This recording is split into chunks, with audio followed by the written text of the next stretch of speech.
I've had a pretty busy week, so I'm going to be doing a quick video this time on changing your air filter in your furnace. Now, prior to going to purchasing a new air filter, you're going to want to check the size of the one that's in your furnace now, and in my case, it is a 20-inch by 25-inch by 1-inch filter. To remove the old filter, generally speaking, you just grab the corner and pull it straight out. A couple things to note: you want to keep the furnace off while you're doing this.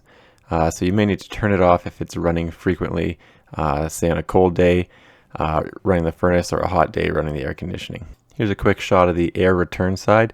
You can see it picks up a lot of the pet hair and dander, sort of the larger debris that might be moving through your air ducts.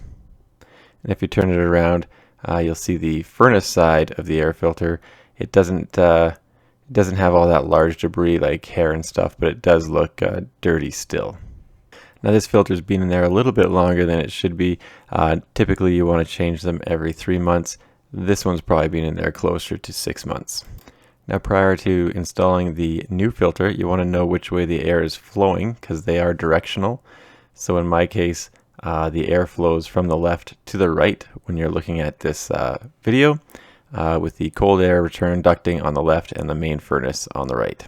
Now, I picked up a 3M filter. It's a 1900 filtration level. The larger the number, the finer the particles it'll filter out. I have no brand loyalty here, but the father and son look like they're having a good time, so that's good enough for me. So here's a quick side-by-side shot of the two filters.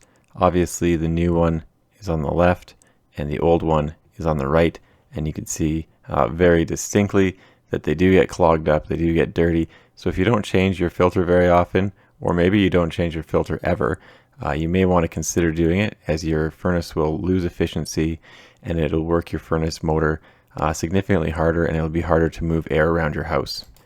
Now, obviously I'm not too concerned about the 3-month exact cycle on these things. However, I do believe that if you keep a filter in there too long, it will clog up and it'll potentially damage your furnace.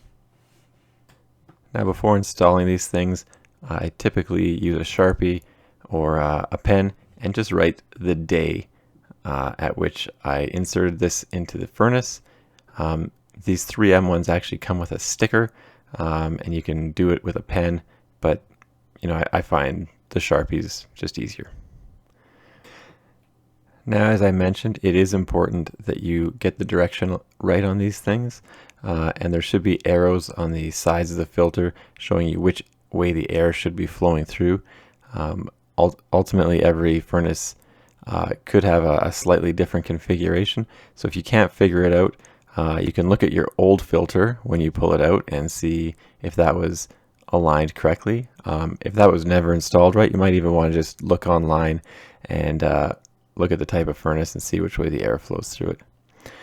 And I'm just going to throw the date here on the side as well, so that when I'm in the utility room, I could look at the filter, look at the date, and make sure that I'm not extending the life of this to 6 months when I should be changing out at half that interval. And the last thing I'm going to do is turn my furnace back on so it starts blowing air. So like I said, quick video. I just wanted to get something out this week. Anyway, I got more videos coming, so don't forget to like and subscribe.